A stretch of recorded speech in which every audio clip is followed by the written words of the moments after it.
Hello fellow gardeners, and welcome back to the Humus Heritage. I'm absolutely thrilled you've joined me today because we're about to unlock one of nature's most powerful secrets for creating soil that's so rich and incredibly productive that your neighbors will think you've discovered some kind of gardening sorcery.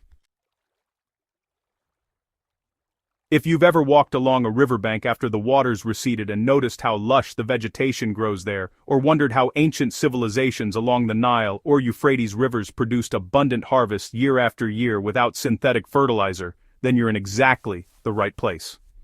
Today we're diving deep into the ancient technique of mimicking floodplain fertility right in your own backyard.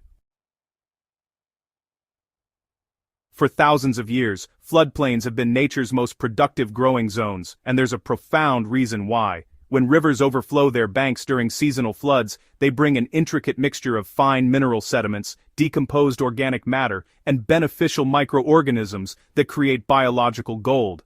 This isn't some happy accident, it's a perfectly orchestrated symphony of natural processes that has been building fertile soil since long before humans planted their first seed. The magic happens when floodwaters slow down and deposit layers of nutrient-rich silt mixed with organic debris, creating a soil environment that's simultaneously well-structured, nutrient-dense, and teeming with microbial life. What makes floodplain soil extraordinary is its balance. Unlike the depleted or compacted soils many of us struggle with, floodplain soil naturally contains ideal proportions of sand, silt, and clay particles, along with abundant humus, that dark, crumbly substance that's the ultimate indicator of soil health. This combination creates what soil scientists call loam, the holy grail of garden soil, with perfect drainage, excellent water retention, optimal nutrient-holding capacity, and a structure that allows roots to penetrate deeply. The beauty of this ancient system is that it's self-renewing and self-improving with each cycle, building fertility rather than depleting it. You don't need a river running through your backyard to harness this power. What we're going to do is understand the fundamental principles of what happens during a flood cycle and recreate those conditions in a controlled, practical way. The key is recognizing that flooding isn't really about the water itself, it's about the deposition of mineral-rich sediments and organic matter in layers, followed by periods of moisture that activate an explosion of microbial activity. The first principle is stratification. Floodwaters deposit materials in distinct layers as the current slows, creating diverse microhabitats within the soil profile. The second principle is hydration and drainage cycles. Floodplains aren't permanently waterlogged. The water saturates the soil, activates dormant microorganisms, then recedes, allowing oxygen back into the soil pores. This alternating pattern of saturation and aeration is what makes the system so productive. The third principle is continuous organic matter addition. Rivers consistently bring new organic materials that accumulate on the surface, creating an ever-replenishing reservoir of nutrients that feeds the soil food web season after season. Let's get into the practical magic of recreating this system. Your goal is to build a soil blend that mimics the balanced mineral composition and organic richness of natural floodplain deposits. Alright, so the foundation really starts with understanding loam, that perfect balance of sand, silt, and clay all bound together with organic matter. If your soil is sandy and drains too quickly, you'll need to incorporate materials that improve water retention. And, if it's heavy clay that stays waterlogged, you'll need to open it up with amendments that improve drainage and aeration. Start by identifying the area you want to transform. If you're starting fresh, just lay down a layer of cardboard directly on the grass or weeds. This biodegradable barrier suppresses unwanted vegetation while still allowing water and nutrients to pass through. Next comes your humus layer, and this is absolutely non-negotiable. Spread a generous 2 to 3 inch layer of finished compost or well-rotted manure across the entire area. This is your instant fertility injection, packed with readily available nutrients, beneficial microorganisms, enzymes, and humic substances that will immediately begin improving your soil's properties. Now comes the crucial step that truly mimics the flood cycle's hydrating power: Thoroughly water this layer until it's saturated, not puddling, but genuinely damp throughout. This moisture activates the microbial communities in your compost and signals to dormant organisms in your native soil that it's time to wake up and get to work. Think of this as your artificial flood event. You're creating that moment of complete saturation that triggers an explosion of biological activity. As the water permeates down through the cardboard into the soil below, it's carrying dissolved nutrients and initiating the decomposition processes that will integrate all these layers into one cohesive living system. After your initial hydration, it's time to add what I call the slow-release fertility reservoir, your mulch layer. This mimics those masses of leaves, twigs, and organic debris that floodwaters leave behind as they recede. Spread a deep layer of organic mulch, anywhere from 3 to 6 inches thick, over your moistened compost.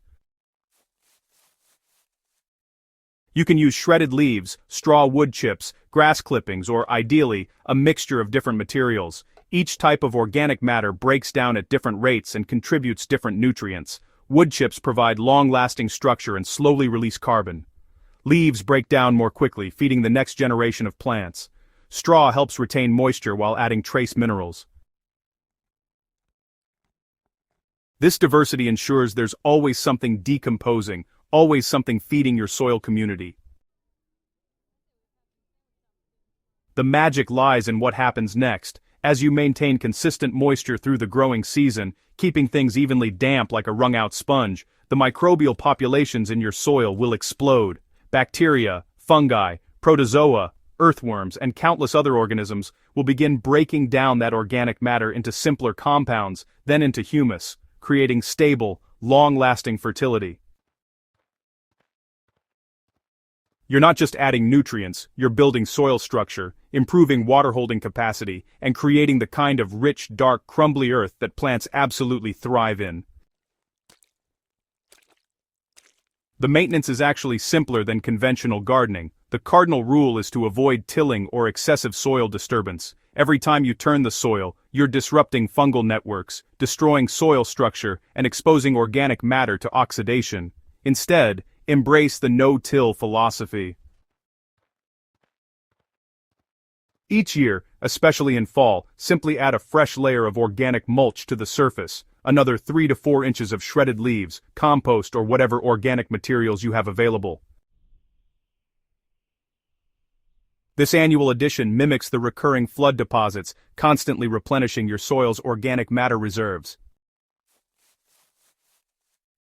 As we approach wetter seasons, particularly here in November, think about your moisture management strategy. If you're in a region with heavy winter rains, your garden might naturally receive that deep saturation. In drier climates, ensure consistent irrigation throughout the growing season, providing deep, infrequent watering rather than shallow applications.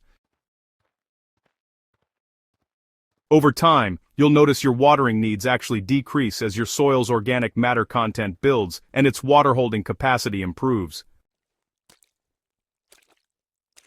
Within the first season, you'll see stronger plant growth with deeper green foliage and increased resistance to pests and diseases. Root systems will extend far deeper, making your plants more drought-tolerant and resilient. The soil itself will become darker and more crumbly.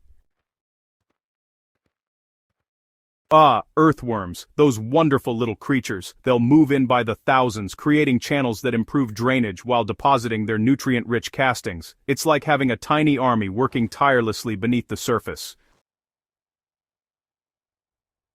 With all these improvements, you'll find that you need less supplemental fertilizer, less water, and you'll spend less time fighting those pesky soil problems. It's all about working smarter, not harder, right? By the time you reach the second and third years, your garden will have genuinely transformed. The cumulative effect of continuously adding organic matter and leaving the soil biology undisturbed will have created soil that functions just like a living organism. It's truly amazing to witness. Your yields will increase dramatically and the quality of your produce will improve with better flavor and higher nutrient density. Once established, this system dramatically reduces your need for purchased inputs, saving you money on fertilizers and amendments while giving you more time to enjoy your garden. If you're ready to transform your garden using this ancient wisdom, start small with a single bed and experience the results firsthand. Subscribe to the Humus Heritage channel for future videos on building living soil. Share this video with fellow gardeners ready to embrace nature's proven systems, and drop a comment below with your experiences or questions. Together we're building a community of gardeners who understand that real magic happens in the soil. Happy gardening, and I'll see you in the next video.